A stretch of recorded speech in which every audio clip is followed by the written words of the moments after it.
this computer. Hey guys, it's Joette with BalloonCoach.com, and today I have Kenneth Bomba on with us to talk about don't count on luck to protect your balloon business.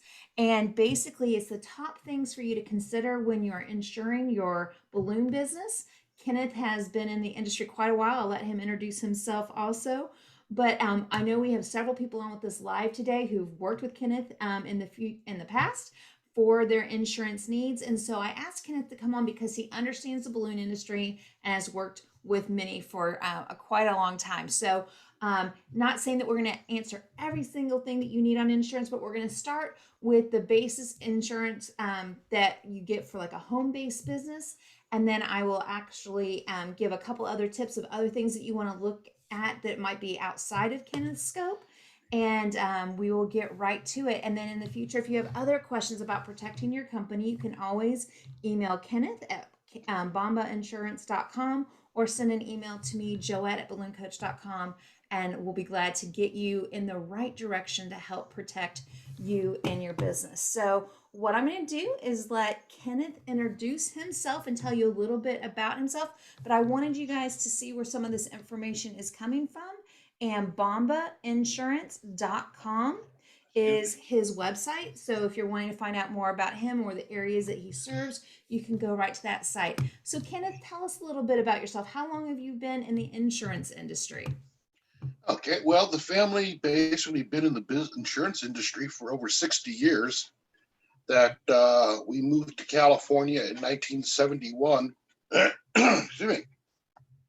And in 1973, we established Bomba Insurance Agency. So I've been family owned and operated since then. And about 25 years ago, there was such an uproar with people trying to find some reasonable answer to the home-based business industry's insurance needs. I took it upon myself to look to answer that question. And it was just about that time also that Judy Bratt from a special event contacted me by way of the Qualitex Balloon Network and asked me for help as well. I came up with a couple of good answers for the questions, got to learn the balloon industry by being an affiliate member of the Qualitex Balloon Network of Southern California for about 25 years now, and have gone on and done jobs and helped and did monthly meetings with the crew. So learned a lot about the balloon industry and brought a lot of education actually to the insurance companies as well, because they had no idea what we were talking about back then. Well, that's awesome. So you've been working with balloon industry for 25 years then? Correct. That's wonderful. Well, then we've got the right place to help us out. And I'm so glad that Judy reached out to you. And I actually several years ago stayed at her home when I was on my way to World Balloon Convention. So I know exactly who you're talking about. And that's awesome. There you go. Well, Jan, right. So what I want to do is go ahead and start answering some of the top questions that people have had. Sure. How do people know it's the right time for them to get insurance when they're going from being a hobby to a business? Like, is there that defining moment where they need to really make sure that they have insurance? Well, I'm not an attorney nor a CPA, so I don't give that kind of advice. But my belief is that if you are claiming deductions on your taxes on the Schedule C, then you need to be considering yourself a business, not a hobby. That a hobby, I feel, is more like we'd go out and do the party for the next door neighbor's kids or something simple, maybe in a family setting. But when you start making money doing what you're doing, and again, I believe there might even be a certain dollar value associated with that. I might be wrong, but you know what it is, if you're out there and working with the public and have something to lose, even if you don't have to lose, fortunately, I brought a reasonable program to the industry that if you're out there dealing with the public, you need insurance. That's great. So one question came up is, how do we know what level of insurance we need as far as what that max liability coverage is? Okay, good question. And what I always tell people is that you want to make sure you can cover what you've got to lose, is what it boils down to. That there are different levels of coverage. I don't suggest levels of coverage because if I suggest going to higher because it's inexpensive and nothing ever happens, I'm the bad guy. I've wasted your money. If I suggest start at the basic minimum and then the bad stuff starts hitting the fan the next day, I'm the bad guy for not trying to sell you more. So what you want to do is you need to protect yourself, protect your assets, and your future earnings. That's So, and most policies come in options of 300,000, 500,000, or $1 million per claim levels. And then within your program, are you able to go any higher than that? I know there are some, especially convention centers or Right. hotels or even school boards that ask for you to have a 2 million or even $3 million policy. Right. I run into that very seldom. At the current time, the only option that I have is suggesting an umbrella liability coverage, which is basically just think of an umbrella over the top of your basic coverage. They get pretty pricey. And sometimes I even suggest folks look for single day event policies or special event policies that are available out there on the internet. Okay, great So there tip. are answers. I can't be the answer for everyone every time though, and I admit that. That's wonderful. And that's the But thing is, but I also do say, I'm sorry, I'm a wealth of information, and even though I may not be able to help you, I will help steer you in the right direction. I love that. So a question came up, can I have more than one policy on the building my business is in, or is that illegal? Well, there's no illegal about it, but what you will end up doing if you do that is you'll basically have two companies fighting at each other at the time of a claim. And that's the last thing that you want happening when you've got a claim and your assets or futures at risk. You don't need two insurance companies fighting each other. And there's also language in policies that if this were to happen, they have the opportunity to share the loss. So it's not that you might be covered for double, but the two might split the loss in half. So I just don't feel that's a good idea, if that makes sense. Cool. And great. Just to let you guys know, for those of you who are on live, what I'm doing is asking you to type in the questions right now if there's noise in your background so that I can ask the questions to Ken. And then from time to time, I'll open up the speaker for you to ask your questions. So I just wanted to let you know that the only reason I mute people is because if it's noisy and it makes the production quality that people can't hear Ken's answers. So when I can get to your question, I'll open up the mic for you if you want to ask the question.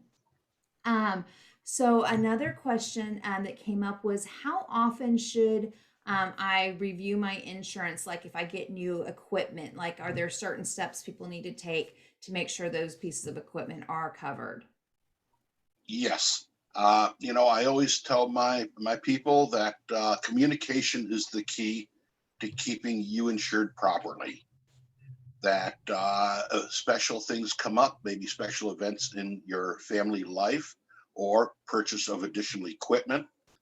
If nothing else, I always tell everyone to always contact me when they come up for renewal to review what they have and make sure it's still the right coverage and maybe not too much. Excellent. So, Um, yes, so definitely want to do that at least on an annual basis, it sounds like. correct, correct. Okay, great. And then this one, going through all of this. All right, so Julia has a question is there someone in the team who speaks Spanish that can work with her if she's interested in specific things? I guess Spanish is her primary language. Gotcha. I speak very little Spanish myself, uh, but I'm sure that if that circumstance were to come up, that I'm sure the company would have people available that we could surely recommend to and handle that type of situation. Okay, great. Thank you. Sure. Um, so a couple other questions that we've had from other folks is um, if someone's needing insurance in a state or at a level that you don't insure, what's the best way for them to reach out to you just to kind of get a tip to point them in the right direction? Sure. And we are licensed and selling in 35 states. If you do happen to be from a state that we're not licensed in, the company that I sell in particular does have a help desk available, and they would definitely help the customer out and refer them to a local licensed agent in their state. Excellent.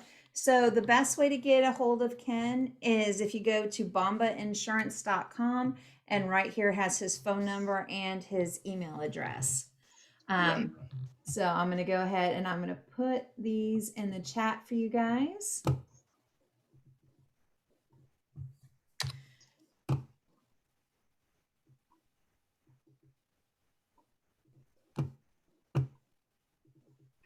All right, there you go. And then let's see, the next question we have is what do we need to know about insurance, like to make sure that we're covered? Like, like in anything, we don't know what we don't know often, right? So, kind of like, what are those things that we might need to have gathered or information that we need when talking to our insurance agent to make sure that we get you the right information to cover our business and our supplies and things that we have? Well, I think that part of that responsibility is, of course, on the agent side because he needs to know to ask the right questions. And again, I believe it all falls back to communication. I always tell my customers and folks that there's no such thing as a dumb question if you're smart enough to ask it. I might not have every answer to every question right at the tip of my fingers, but I will find the answer and get those answers back to you. So that's, again, it gets back to communication is really the important part. That changes do happen in life as well as business. When those changes come up, try to remember your insurance agent and ask them those questions. That's awesome. And that So would also be part of an annual review. cool. So typically, when somebody is getting insurance, what are the things that the insurance policies that you write for home-based balloon business cover? Because I think that's where a lot of people get stuck, is they're not sure, like, is it just if somebody gets hurt and then you're going to pay out something for the injuries, or is it that it covers the property that we have and the balloons? Like, how does that all typically pan out? Okay. And again, a part of that's going to be as far as communicating with your agent that what our policies generally cover are bodily injury and property damage to the customer and the customer's property. It's not a workers' comp policy to cover your employees. That's a whole separate policy. But a liability and property policy will cover if you're in a customer's home or business, and or if you're, and I don't want to just stick to balloon decor because we also handle a lot of balloon entertainers, but Okay. that if someone gets hurt while you're doing your job, or if you damage someone's property while you're doing your job. There is also coverage for your own property and equipment. So it definitely is multifaceted. It's almost easier to explain what you're not covered for than what you are covered for. And some of those things that are not covered are normally things like flood, earthquake, volcanic eruptions, war, insurrection. So very little of the common daily activity type exposures are not covered.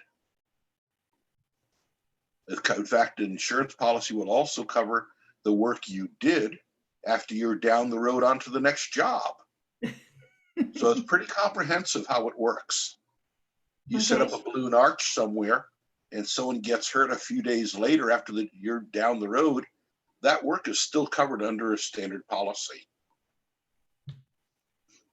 Can you repeat that one more time? Sure. I was saying that insurance policies, in fact, even cover work you've done after the job's over and you're down to the road to the next job. One instance happened to come up. Someone did a balloon arch over a sidewalk in front of a real estate office for a grand opening.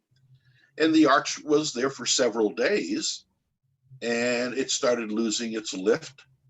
And someone was riding by on the sidewalk on a bicycle and the wind blew the arch and it knocked this person off their bicycle and gave them some minor injuries. So that type of work, even after the job's done, is still covered under the standard policy. And I think that's the thing that people don't understand about liability insurance is they often are like, but we work with balloons. They can't injure anybody. They can't get Right. hurt. So are there any other stories that you have similar to that so people can kind of have an understanding of how these Sure. policies can cover them? Oh, sure. Knock on wood that you folks are very safe out there. So we don't have a ton of them, but something like that arch going. We had a customer in Florida that did a grand opening at a commercial building, a small commercial building, and set up a lighted balloon display on the roof of the property. And well, as is with Florida, so the storm came in and wind and rain and kind of demolished the display, knocked the lighting apart, and started a fire on the roof of the building. So that's something that was covered under the policy. As well, again, theft of your own property and equipment. The main thing being is that you will be defended, and that's actually the most expensive part of a claim is the legal defense. Okay. But yes, obviously things like, I'm trying to think some other cases that we've had. Again, minor injuries with popped balloons in people's faces. It does work both ways, though, because like you say, how dangerous can balloons be other than maybe a child, swallowing a balloon?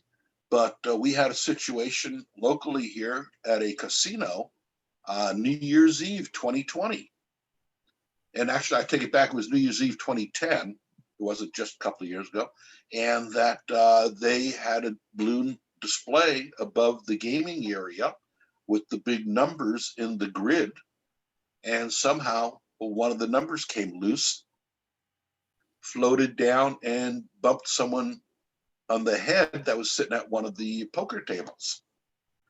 And of course, this person took an opportunity to make a big deal out of it and claimed all kinds of injuries and all. And we processed the claim, and before it actually got settled or squared away, the casino called this gentleman into their back office, and kind of like the movie Casino, everything's videotaped. Everything is seen on a casino floor. Right. They showed this gentleman the tape from that incident, and come to find out that he was just having a big old joke and laugh and happiness about it. He didn't suffer any injury per se. And the casino asked him, do you really want to pursue an action against us and the balloon decorator? Or how about we'll comp you for a night? So he basically saved face and took the comp for the night, and it went away. But just because it's right or wrong, fun or not, doesn't keep someone from trying to sue you. It's a sad fact of the economy and the state of the nation that we're in. People are looking for excuses. Doesn't happen all the time, but we do see it off and on. Yes. And so I wanted to clarify that you had stated that, when you have this insurance policy, it's not just about the actual damage that happened or injury to somebody, but it's actually having representation during that claim, correct? Correct. a lot of times I find that the cost of the defense, the attorney's fees, far outweigh the cost of any bodily injury or property damage. That's So excellent. that's definitely something to take into consideration. Well, and I just wanted to let you know, Shannon Carr says, "Hi, Ken. It's great to put a face to the voice of my insurance guy." Well, thank you very much for that. Yes, I'm still working on trying to take our office on the road and meet some of the people and maybe network some more. And so we're getting closer and closer to that end.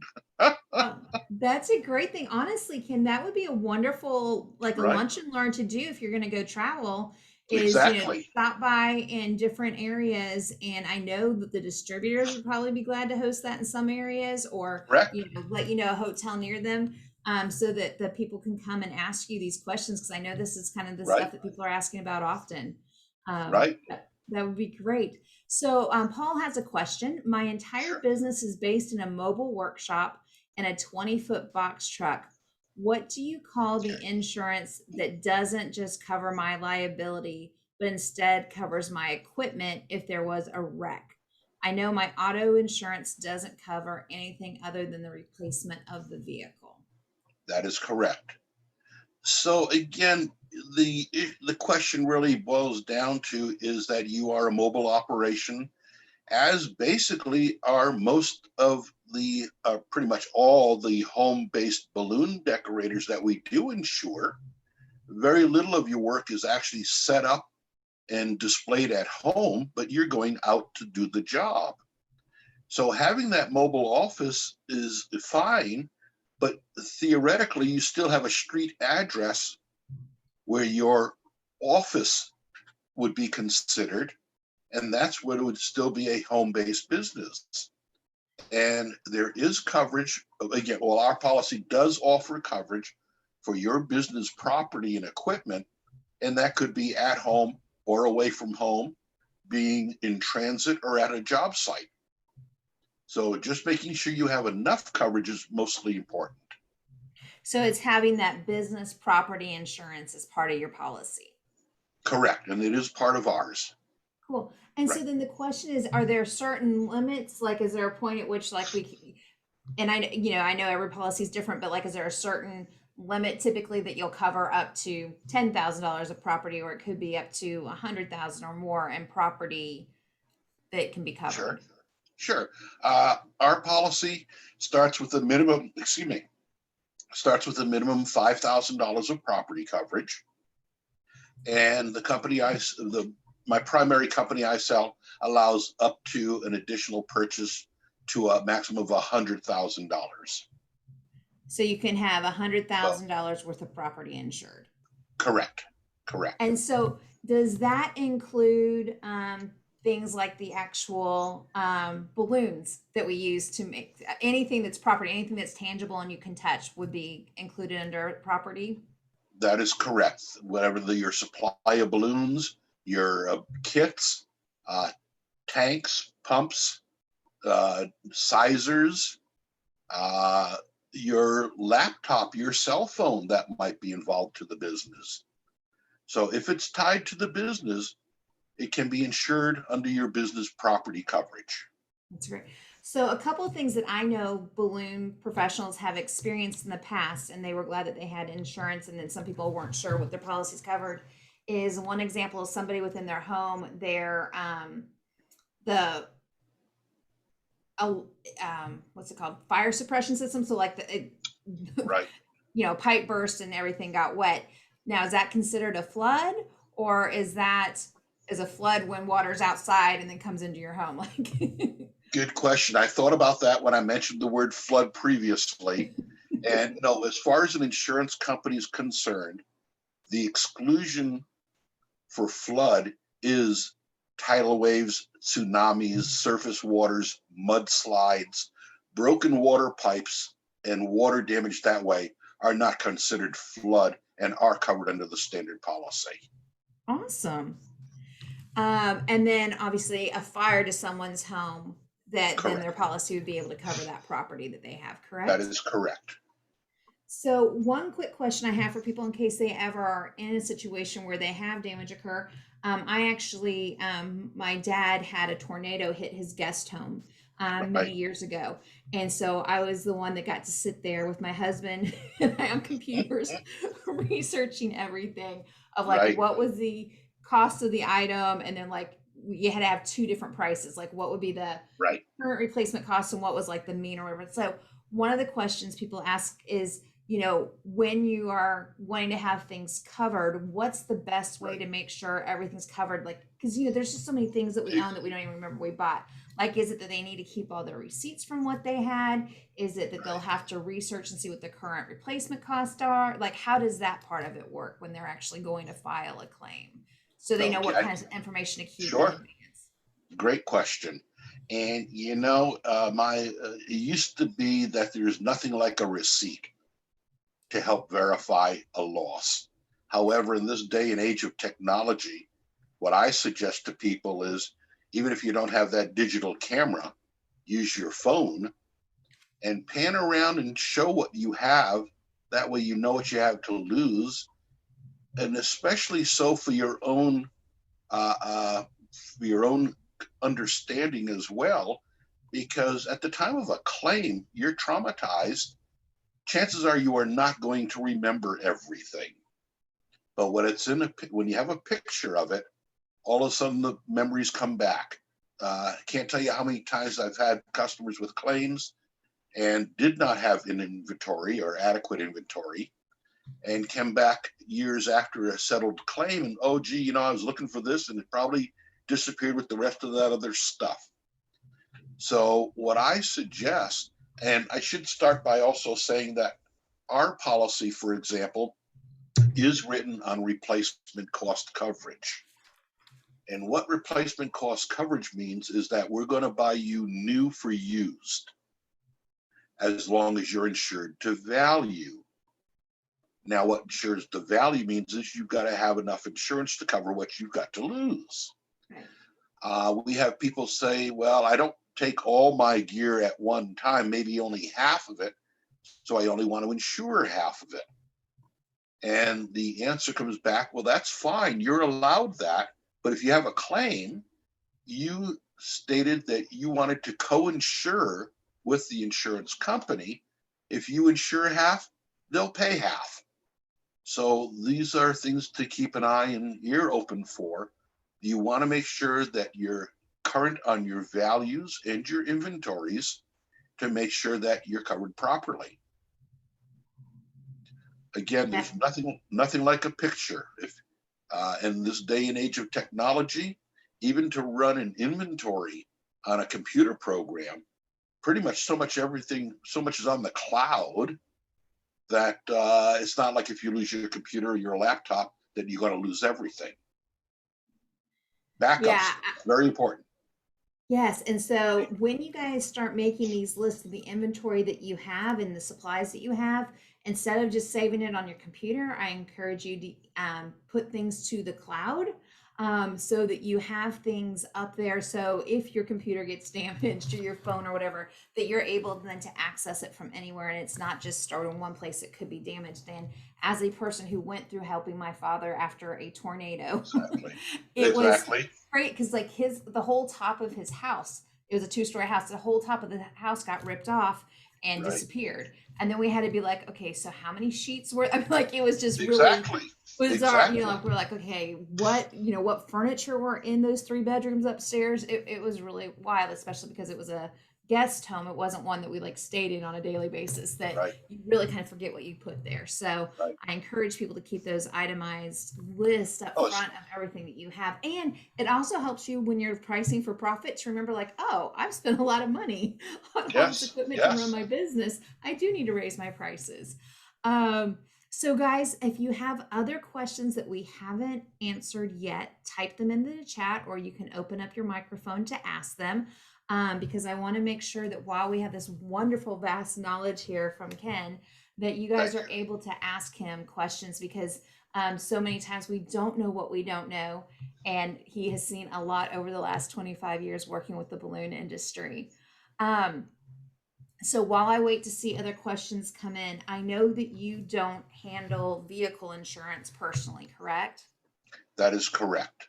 Um, one of my past lives before balloons is I actually was a licensed insurance salesman for car insurance here in the state of Florida. I There you worked for go. one of those companies that you could call and save money, right? Right? And or often I would quote much more money than what you thought you'd be saving. But the one thing that I found out from that experience was that when it comes to our vehicles, they don't always have to cover a claim if you're not following the rules, and sometimes you don't know what those rules are. And so, one of the questions we always ask people when they're calling in is this for business use? And there is a difference between having a personal vehicle that drives you to and from work or to your kids' school, and then having one that's for business use where you're putting equipment and tanks and all of that in. And so, the other problem that happens is a lot of times people will put vinyl stickers on their windows or a magnet Right, on their car right. and not tell their insurance company that. And so your insurance company does not have to handle that claim if you have not let them know that you use it for business use. And then there are certain vehicles based on their size and what they're made for that actually have to always be under a commercial policy. So I That understand is that commercial correct. insurance costs a ton, but you really want to protect yourself. So at one point, I had not only my commercial van and trailer insured, but I also put my husband's car under the policy because he sometimes would tow the trailer or bring other equipment to the events for me. So we'd have two vehicles, and I wanted to be able to put the name of our company on all the vehicles so that we'd get more, advertising like a rolling billboard. So I just want to Sure. encourage you guys to make sure you protect yourself and look into those things and ask your insurance agent if it covers you. And if not, ask for those referrals to the good companies that will take care of you. Um, do you have any stories on that, Ken, as far as people not having the right coverages for their vehicles that you've heard? Well, knock on wood, I haven't come across that personally. But I did want to mention too that things have gotten a little bit looser. Some companies will allow you to insure business use of your vehicle on your personal auto policy now, depending on the company. I believe even like Farmers and State Farm in Hartford will allow that. Of course, it's going to cost you more because they're going to rate it for business use, but at least you don't have to go shop separate policies. Now, if your vehicle is registered to a corporation or LLC, that's going to really change the rules, though, because I do not know of a company that will allow that type of a situation to be put on a personal policy, regardless of how much or little you're going to use it. A separate legal entity has to have its own insurance. So I had a situation on myself that Mr. Big Shot went out and got a fancy car, 2-year lease, put it in the business name, let the business pay for it. Well, again, like Joette mentioned, come to shock that, it was going to cost me 2 to 3 times the amount that it would have if I hadn't had such overglorified ideals and just kept it in my personal name and driven it to and from work. So I suffered it for 2 years while the lease was running. Then definitely made the change after that. Great. So So I always encourage you guys. I want to make sure you're protected and to be in the know. And I understand not knowing what we don't know, and so that's why I kind of highlight these items as they come up of things that we often don't think about, and to right, always talk to your insurance agents. A ask couple questions. I'm sorry. ask questions, definitely.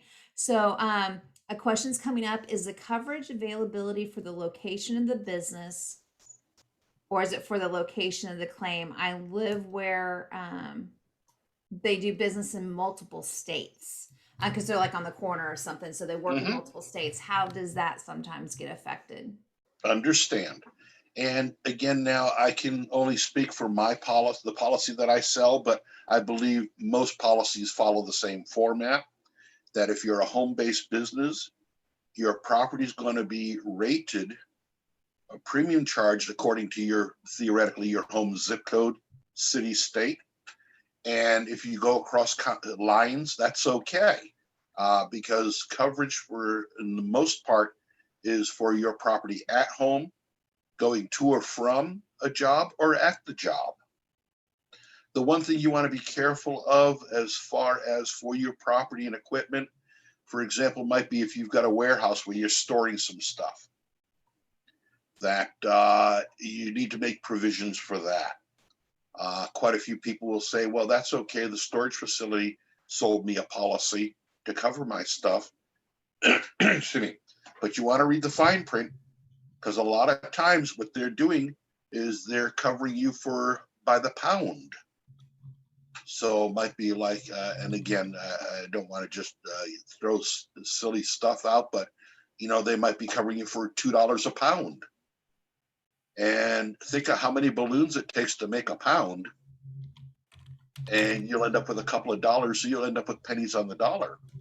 So you want to be sure, and you need to ask the questions. And again, if it's in a warehouse or storage unit, most times that policy can be endorsed to add a second location to where your property might be stored. So you have multiple locations. And again, most of the policies allow you to will cover you when your property is away from the home or the job or the storage facility. Awesome, thank you. Tiffany asked a question. I've asked her to open up her mic if she can. So Tiffany, if you're able to open up your mic to ask your question.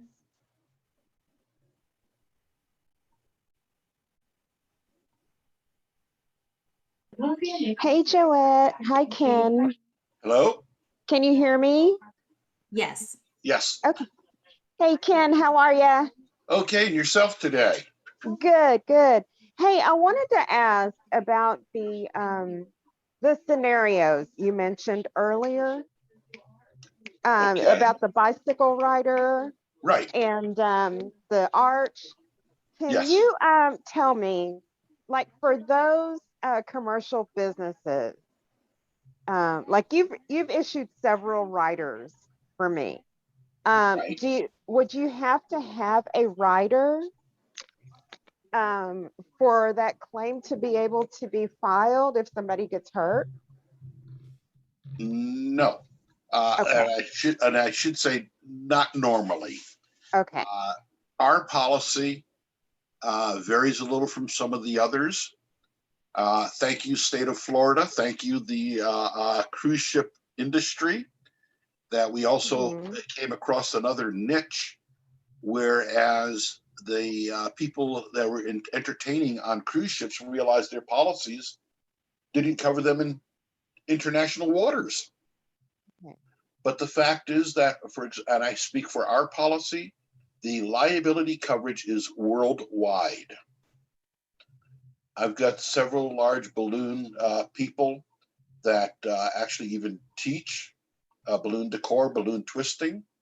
One in particular goes to Japan a lot, and his policy goes with him wherever he goes. Okay. So yes, so you don't need to add any specific jobs. The only time that really comes up is if the location or the venue wants certain rights, certificates, or additional insureds to be added. But other than that, your policy goes with you, and your liability will cover you where your job takes you. Okay, great. With or without a rider. Correct. Got it. All right. That's specific to your insurance. People, if they're not insured with you, would need to check with their company. Check with their agent. Correct. That is right. Thanks, Got it. Tiffany. Okay. Thank you. Sure. All right, so that brought up a whole question on riders. Right. Okay. So, and I mean, she also mentioned the word additionally insured. So I know over the years, some of the high school proms were held at different convention centers and resorts that then would ask to be an additional insured. Can you explain what that is and how that works? Sure. It kind of starts with the question someone's going to ask you for proof of your insurance. I always suggest there's 3 ways to satisfy that request. The first way is when you get your policy there's a page called a declaration page. And that declaration page is a synopsis of your insurance. It tells the insurance company, your business, your agent's name, your policy dates, and your policy coverage. I suggest making copies of these, keeping some in a clear sheet in your portfolio. So when that prospect that you're trying to pitch the job to, or maybe the customer asks about insurance, you're the professional and can pull out, and yes, sir, here's a copy of my policy declaration page. Then we get to level 2, someone that might be a little in the know, and they might ask, well, that's a pretty picture, but how do I know it's still in force? You could have made a monthly payment and you're dead in the water. Well, that's where a certificate of insurance comes up. You probably hear that if you're dealing with different venues or, again, knowledgeable customers. A certificate of insurance is a standard industry form. And the main part about it, it gives the same information as a declaration page, but for your insurance agent's signature on the bottom right also gives that customer a promise that we will attempt to give 30 days written notice in case of a cancellation. So that way they know that they're going to be notified. Now, a customer that's really in the know, or when you get to fancier venues, they'll ask for an additional insured endorsement. Now, what that means is they feel this, that if you've got a job, if you're decorating a wedding at a Marriott and someone gets hurt, Marriott knows that you're not the only one that's going to get sued as the decorator. They're also going to probably get sued for deep pockets because they're the venue. But they feel that it's not their insurance company's responsibility to pay if you made a mistake and someone got hurt. So they want to be covered under your policy. They want to be added to your policy as an insured, just like you're insured. So that's the meaning of an additional insured, that then we would have to pay twice if something happened, once to protect the balloon decorator and once to protect the Marriott. So this happens occasionally, and especially with your fancier venues or people in the know. And again, it's something to check with your insurance agent. Sometimes there are costs involved with an additional insured endorsement. So I hope that go ahead. Does your company provide additional insured? We do. And our company does charge $20 for an additional insured endorsement. All right. And so let's talk through that real quick. Yes. Somebody's insured with you. They learn I get a local prom to have them. The venue there asked to be additionally insured. They then will pay you $20, and then you will get that certificate of the additional insured that they can then send to their venue. Is that correct? Well, almost. Honestly, we're not as worried about the money as getting the proper information to do the endorsement. Okay. I know that in my case in particular, I've made a little formatted scenario for customer to complete, gives us the details we need. Normally what happens is the bill comes after the fact. Okay. So yes, but yes, we most important is to know the full legal name of who's asking and their mailing address. Because again, we need to know who to notify in case something were to come up and who we're covering. And then is that typically for like a 30-day period of time? Is it for a 1-day event? Okay. Like, how does that endorsement work? Good question. And what I always confer with my customers over is the fact that we've run into this before. People will say, we've got a weekend event coming up, add them on Friday, take them off on Monday. Well, neither I nor the insurance company do that. The reason being is because, again, with our policy, the company does charge $20 for the endorsement. If we were to take them off after the job, and you did such a good job as I know you all are going to do, they might call you back for another job. shortly thereafter, and we would feel bad having to charge you another $20 to add them back on. So when you add an additional insured to a policy, they kind of stick like glue. And in our case, our company's going to charge you that $20 in the renewal premium because they're sticking there. So again, that's why I tell my customers, specifically when you get your renewal bill, always think and remember Ken said to question the bill. You shouldn't be questioning bills anyhow. I question my credit card bill, my phone bill. I question my cell phone bill. I'd be surprised how many little, I don't want to use the word sneaks, but how many little things happen to pop up that, don't belong there. So I always tell people to question the bill. And that way you'll think that we have some folks that could have as many as 20 additional insureds in a year. That's a lot of money. And if it's not a repeat business, there's no reason to pay for it again. So as long as we delete them before the renewal date, they will get credited for that. Well, what I like about that is that you're saying, because sometimes people will work for that venue for multiple different clients too. And Right. So if that venue is enlisted as an additional insured, they're covered for that year. And then when it comes to renewal, they can just decide whether or not to keep that on or not. Correct. That's great. And again, that's specifically for your company. Other companies Correct. may handle it a different way, correct? Correct. All right, great. Right. That is wonderful news because I know so many people have not heard about additional insured before. Some of the folks who are newer Right. into the industry or just have not done a lot of decor at different venues. So that's a great tip to know that. All right, and I'm double checking to see in the chat for those of you who are on live if there are any other burning questions about insurance that you've had that you would like for Ken to let you know about. Please type it in. If you had put one up earlier and I missed it, just open up your mic and ask it. But what I love about this is that insurance is about protecting you and Exactly. to help you out in a situation that we never expect to get into an accident. We never expect for somebody to get hurt. We never expect to have our stuff stolen, but having the insurance there to protect you is great. And you And don't then realize sometimes it can be so inexpensive. And again, you don't know till you ask the question. So just to kind of give us an average, because I know you can't give us an exact, what is typically like the lowest somebody's paid for insurance with you? And then maybe like what one of the high ranges are. So just people kind of know what to expect on a yearly basis when they're getting their insurance set up for their home-based business. Sure.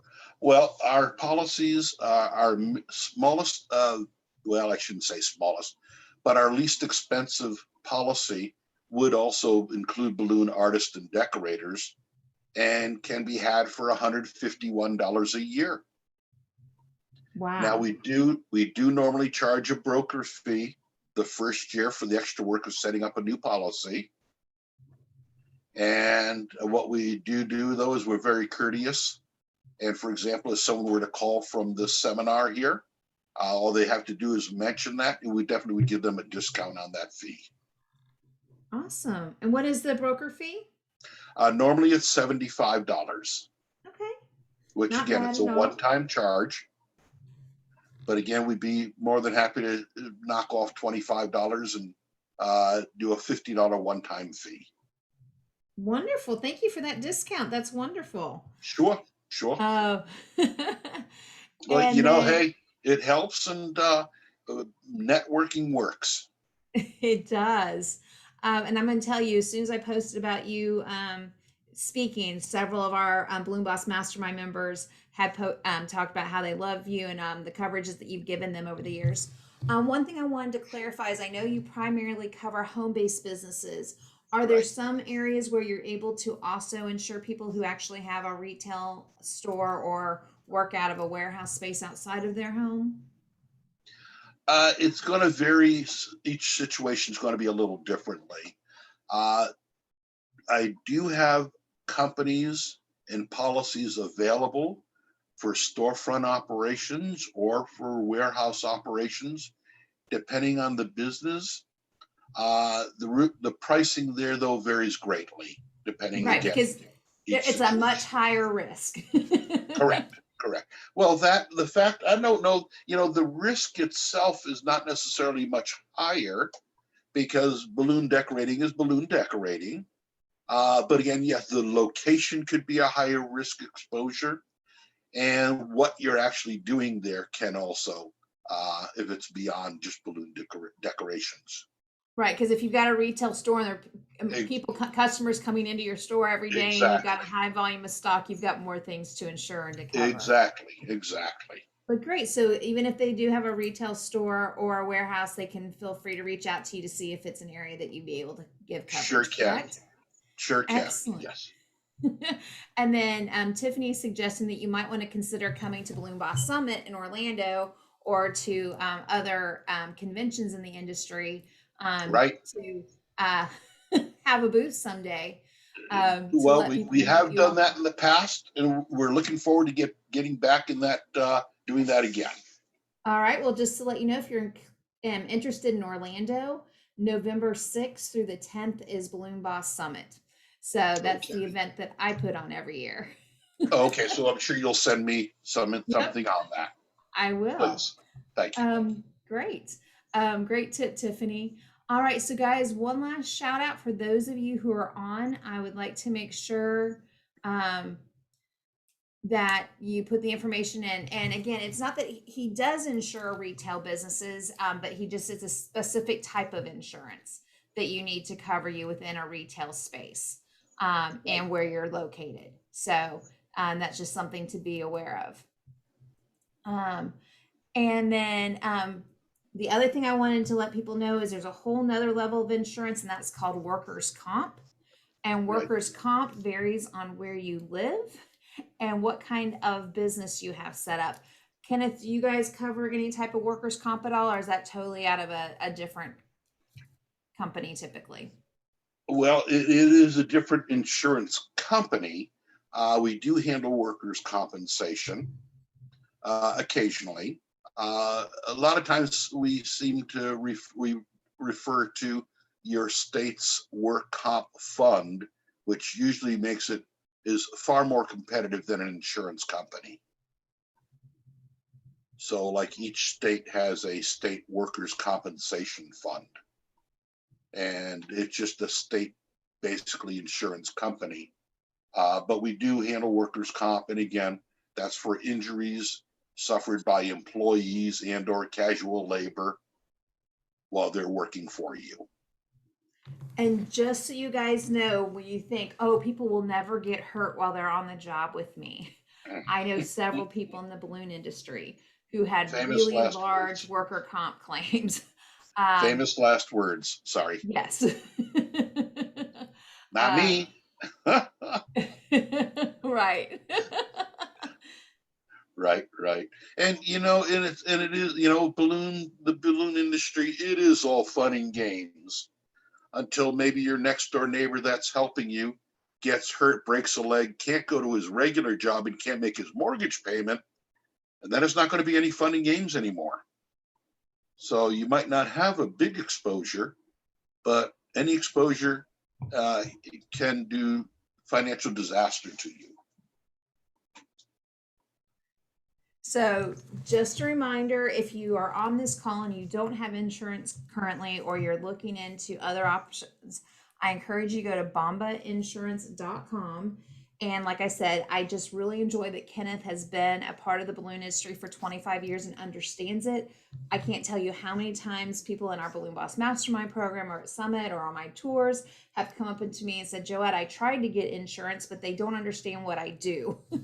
And so Exactly. they can't even like categorize me right because they don't know what we do. And so Kenneth has been educating the insurance industry about Exactly. us and has done the study and the legwork. So I encourage you guys to check that out. And again, if he's not able to help you, he can refer you into someone who can.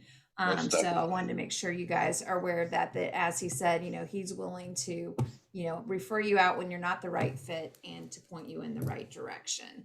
So Definitely. Kenneth, thank you so much for your time today. Again, I'm going My to do pleasure. one last call out while I ask Ken to say, can you either tell us a story or just give us that like piece of information that we might need to know about insurance or protecting ourselves that we may have not thought of, like that one little extra golden nugget that I may not have asked you yet? Well, again, the best I can honestly say is that, the balloon industry, it's a fun industry. It is. And you've got to be happy people, I believe, to have a successful business there in the balloon industry. And it is all fun and games until the problems happen. They do happen. Just because it hasn't caught up to you yet doesn't mean it won't in the future. And again, my whole thought process on it is, as long as there's an affordable answer, makes it very reasonable, no reason not to protect yourself. That's great. And the last question that somebody had sent to me privately was, are they able to get insurance with you no matter if they're sole proprietor or if they're LLC? Like, is there any limitations there? No limitations there. Some cities, counties, states don't even require you to have a business license, and may not even have a DBA or doing business as. And we can easily insure even individuals under their personal name. Okay, great. So yes, no limitations as far as the format of the entity. Excellent. All right, so I'm checking one last time, guys. So for those of you who are on live with me, please feel free to type in a question or open up your mic if there's any other insurance questions you have today. And do you prefer Ken or Kenneth? Oh, just don't call me late for breakfast. I'm good with either one. No worries. Yeah. So great. Well, I appreciate all this wonderful information to help us protect ourselves. Think of scenarios that many maybe have not heard of before. And I've put your number in and the email address. And then again, it's Kenneth Bomba. It's bombainsurance.com. And I'll throw that in there for you guys too. That if you have questions in the future, just go to his website, pick up the phone, send him an email. Remember that he is out of California. Thank you. When you're making a phone call. And so I am going to go ahead and read one other thing, and that Shan says, Kenneth is amazing, and I'm glad that I have Bomba Insurance. He always answers all of my questions. So we thank you. It's always nice to hear good things when we're doing good things for people. There we go. I'm going to go ahead and turn off the recording at this time, but I want to remind people that if you're watching this replay, if you ever have questions about other training to help support you with a business, go to BalloonCoach.com, check out our Balloon Boss Mastermind program or our hands-on training that we offer for you to help you take the next step and grow in your thriving balloon business. It's about bringing you the resources you need to take action daily to thrive, and one of those things is protecting yourself. So Ken, thanks again for your time today. We thank you for having us. All right, so let me go here and turn off our recording.